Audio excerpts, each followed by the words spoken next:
이 영상 하나로 대한민국이 전 세계 기술계를 뒤흔든 충격적인 이유를 아직도 모른다면 큰일입니다.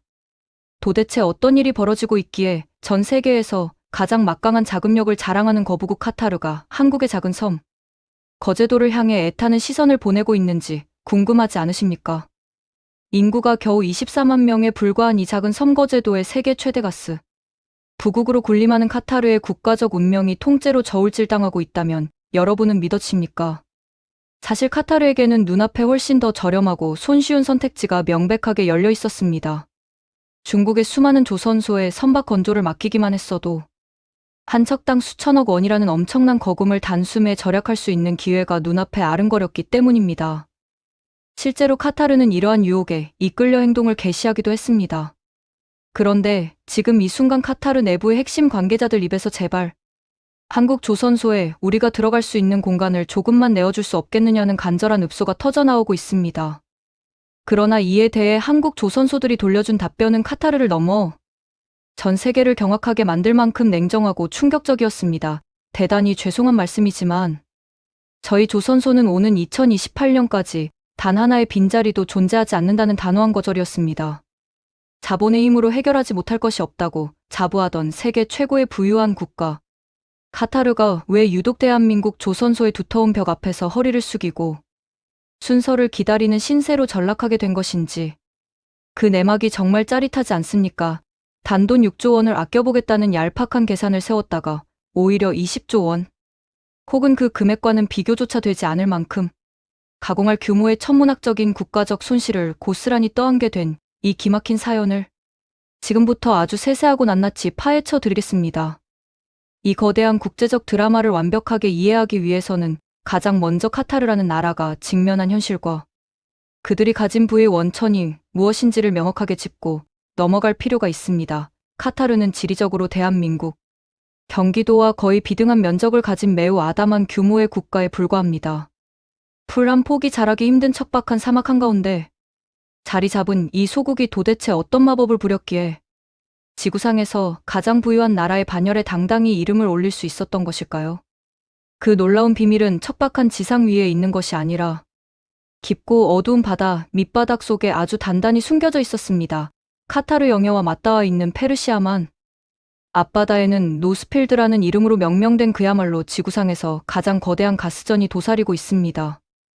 이 가스전의 규모가 얼마나 가공할 만한 수준이냐면 지금까지 전 인류가 역사상 발견해 낸 단일 가스전 가운데 단연 세계 최대의 면적과 용량을 자랑하는 독보적인 존재입니다. 바다 밑에 매장되어 당장이라도 꺼내 쓸 수 있는 가스의 양만 따져보아도 무려 900조 세제곱피트를 가볍게 상회한다고 조사되었습니다. 이 숫자가 너무나 비현실적으로 거대해서 단번에 체감이 되지 않으실 텐데 쉽게 비유하자면 대한민국의 경상남도 전체 면적만 한 거대하고 광활한 가스 바다가 푸른 바닷속 밑바닥에 통째로 장엄하게 깔려 있다고 상상하시면 정확합니다. 그런데 이 풍요로운 가스의 바다에는 전 세계를 긴장시키는 아주 묘하고 흥미로운 비밀이 하나 깊숙이 내포되어 있습니다.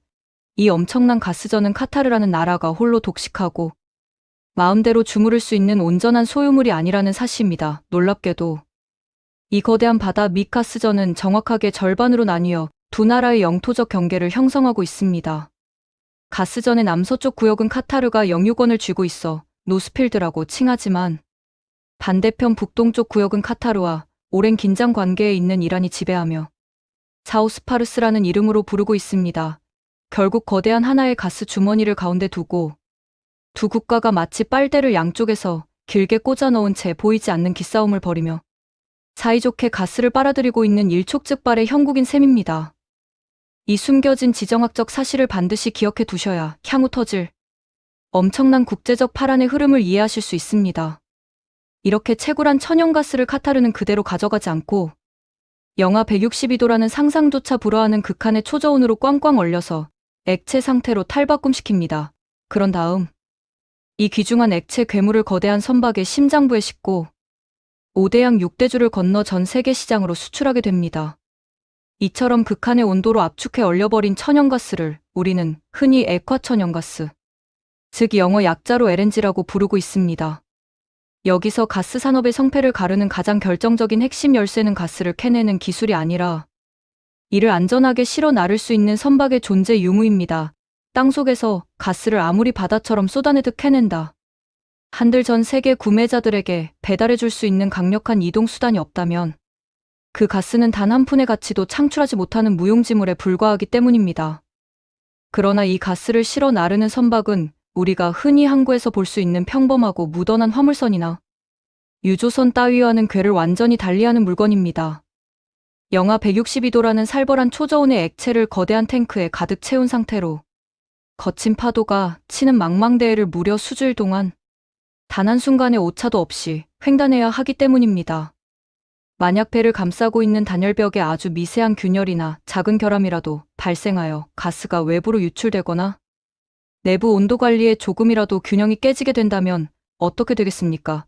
그것은 단순히 배가 고장 나는 수준을 넘어 바다 한가운데서 거대한 원자폭탄급 폭발, 사고로 이어져 모든 것을 잿더미로 만들어 버리는 최악의 대참사를 유발하게 됩니다. 이러한 치명적인 위험성 때문에 국제해운업계에서는 이 선박을 바다 위의 보석, 혹은 바다 위에 움직이는 궁전이라는 화려한 별명으로 부르며 제작 난이도가 극악에 달하는 초고난도 기술의 집약체로 대우합니다. 당연히 배 한 척의 가격도 상상을 초월할 정도로 고가에 형성되어 있습니다. 보통 크기의 배 한 척을 건조하는 데만 우리 돈으로 대략 3,800억 원이 소요되며 조금 더 큰 사이즈로 넘어가면 무려 4,800억 원을 가볍게 호가하는 실정입니다. 웬만한 대도시의 대단지 아파트 구역 전체를 통째로 건설하는 데 들어가는 막대한 자금이 오직 선박 한 척의 몸값의 전부 녹아들어가 있다고 보시면 이해가 빠르실 겁니다. 그리고 이처럼 눈이 튀어나올 정도로 까다롭고 위험천만한 최고급 선박을 지구상에서 가장 완벽하고 튼튼하게 만들어내는 유일무이한 국가가 바로 우리가 살고 있는 대한민국입니다.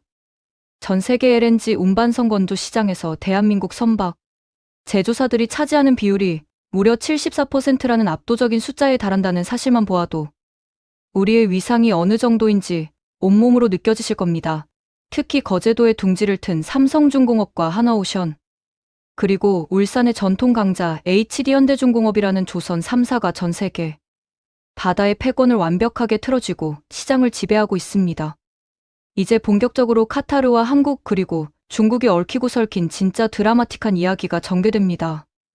거대한 자본을 쥔 카타르는 자국 영해에 매장된 노스필드 가스전을 이전보다 훨씬 더 파괴적인 규모로 확장 개발하겠다는 과감한 결단을 내렸습니다. 기존의 연간 7,700만 톤 수준에 머물러 있던 천연가스 생산 능력을 오는 2030년까지 무려 1억 4,200만 톤이라는 기염을 토하는 수준으로 끌어올려 대략 2배에 가까운 폭발적인 성장을 이루겠다는 대담한 이정표를 전 세계에 선포한 것입니다. 생산량이 2배로 폭증한다는 것은 그 가스를 전 세계로 날라줄 선박의 수요 역시 기하급수적으로 늘어난다는 것을 의미합니다. 그것도 아주 빠르고 긴박하게 수많은 선박이 동시에 수급되어야 하는 절체절명의 상황이 도래한 것입니다. 이에 따라 카타르는 지난 2020년부터 2024년에 이르는 기간 동안 자그마치 128척이라는 전무후무한 규모의 LNG 운반선을 글로벌 조선 시장에 한꺼번에 쏟아내며 발주를 시작했습니다. 전 세계 조선업계 관계자들은 이 가공할 만한 물량을 바라보며 카타르 특수 혹은 대재앙급 축제라고 부르며 흥분을 감추지 못했습니다. 오랜 세월 동안 극심한 불황의 터널을 지나며 수주 가뭄에 시달리던 한국과 중국의 조선소들에게는 가뭄 끝에 쏟아지는 단비와도 같은 축복이자 회사의 명운을 바꿀 수 있는 거대한 기회였기 때문입니다. 이 긴박했던 수주 전쟁의 상황을 조금 더 면밀하게 들여다보면 참으로 흥미진진한 구석이 많습니다. 최초로 시행된 1차 대규모 발주 물량에서 약 65척의 배가 시장에 매물로 나왔는데 대한민국의 조선 3사가 특유의 기술력과 신뢰를 무기로 그중 54척을 아주 무자비하고 야무지게 쓸어 담았습니다. 무려 80%를 상회하는 압도적인 물량을 한국이 독식해버린 것입니다. 뒤이어 개최된 2차 발주전에서도 한국 조선소들은 매서운 기세를 이어가며 44척을 추가로 수주하는 대쾌거를 이룩했습니다.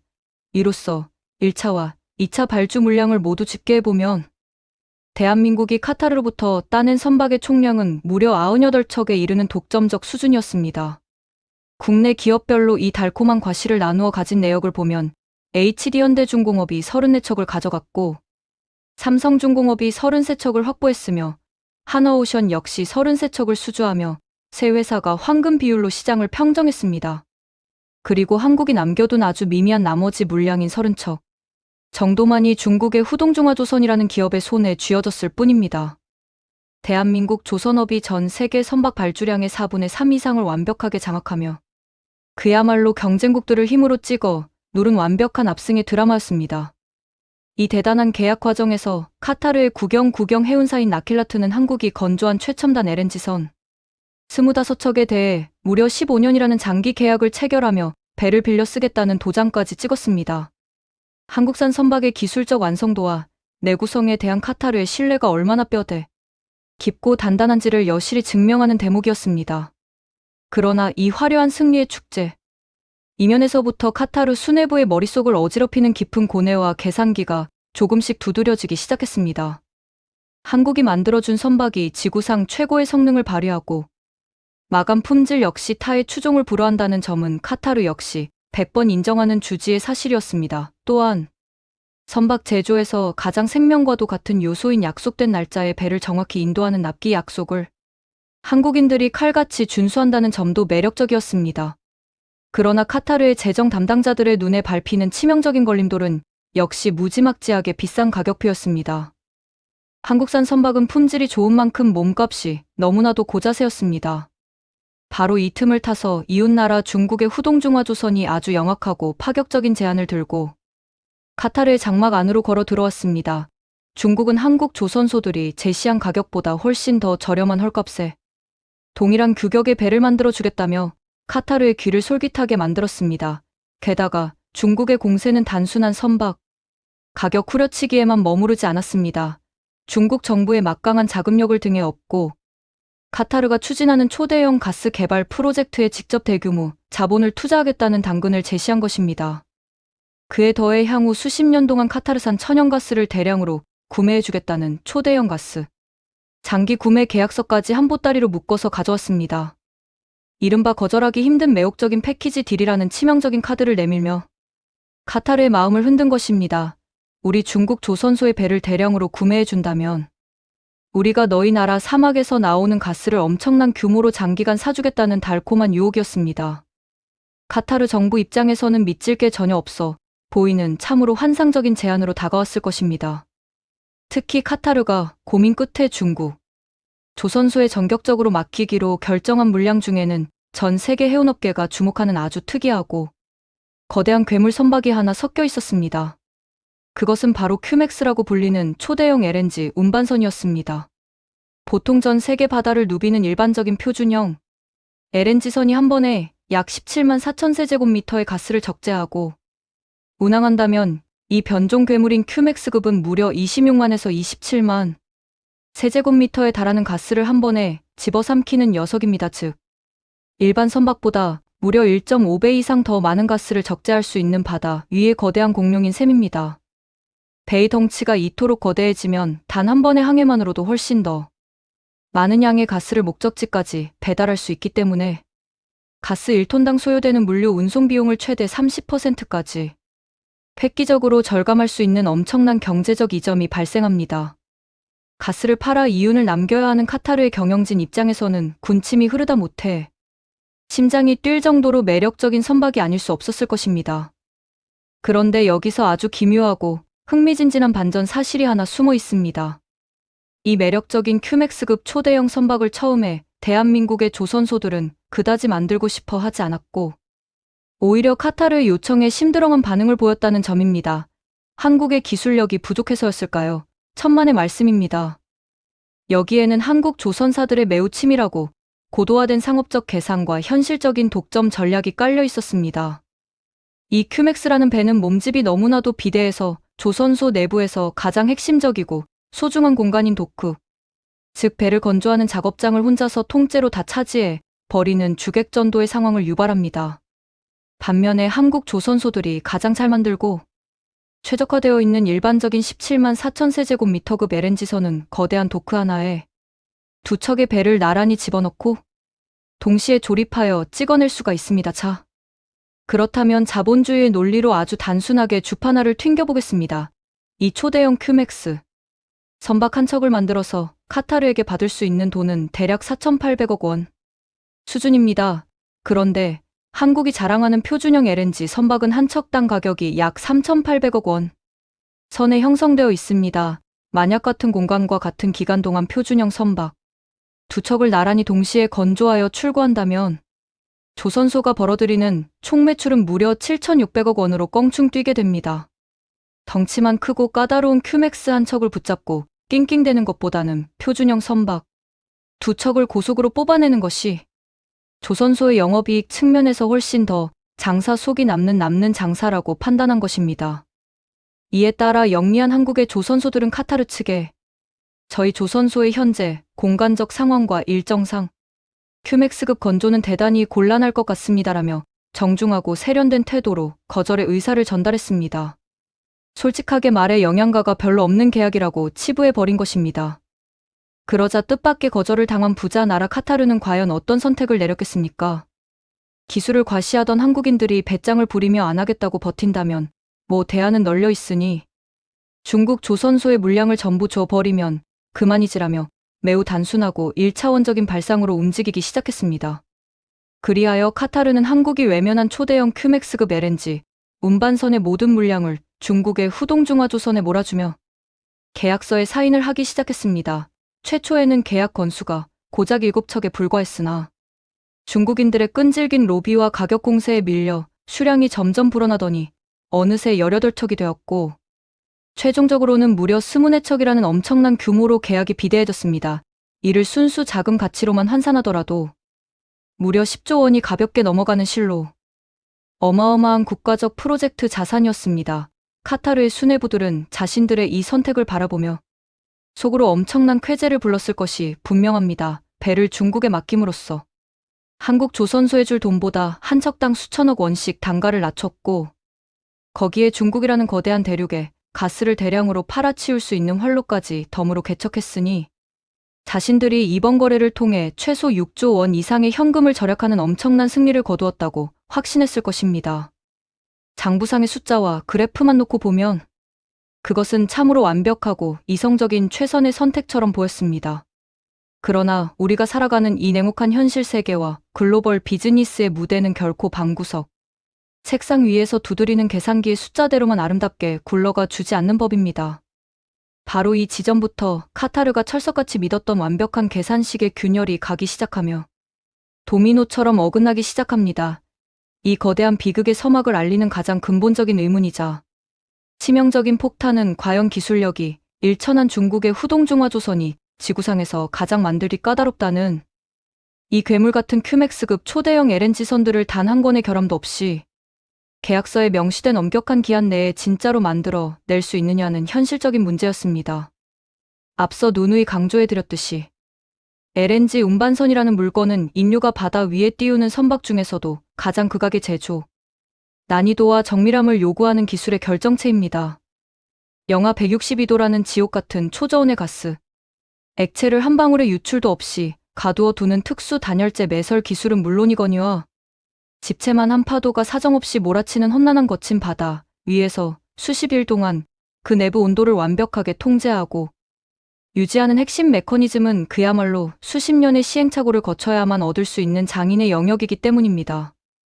이 대단한 핵심 노하우와 숙련된 인력의 베테랑 기량은 자본을 수십조 원 퍼붓는다고 해서 하루아침에 뚝딱 시장에서 사올 수 있는 성질의 것이 절대 아닙니다.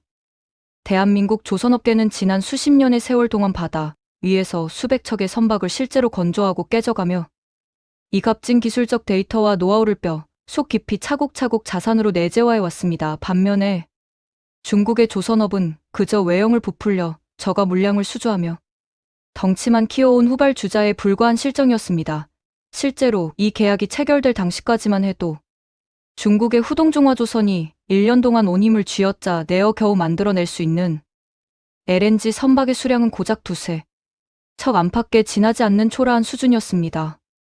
그런 초보적인 걸음마 단계의 조선소의 카타르가 갑자기 전 세계 조선 역사상 유례를 찾기 힘들 정도로 난해하고 거대한 초정밀 선박 수십 척을 한꺼번에 주문서로 폭탄 투하를 해버린 것입니다. 이 황당한 상황을 알기 쉽게 비유하자면 이제 막 동네 운전학원에서 겨우 자동차 운전면허증을 손에 쥔 초보 운전자에게 당장 내일 아침 시속 300km로 질주하는 F1 레이싱 머신의 운전대를 쥐어주며 서킷을 완벽하게 완주해 내라고 총을 겨눈 셈이나 다름없습니다. 재밌게 보셨다면 구독과 좋아요, 알림 설정 부탁드립니다.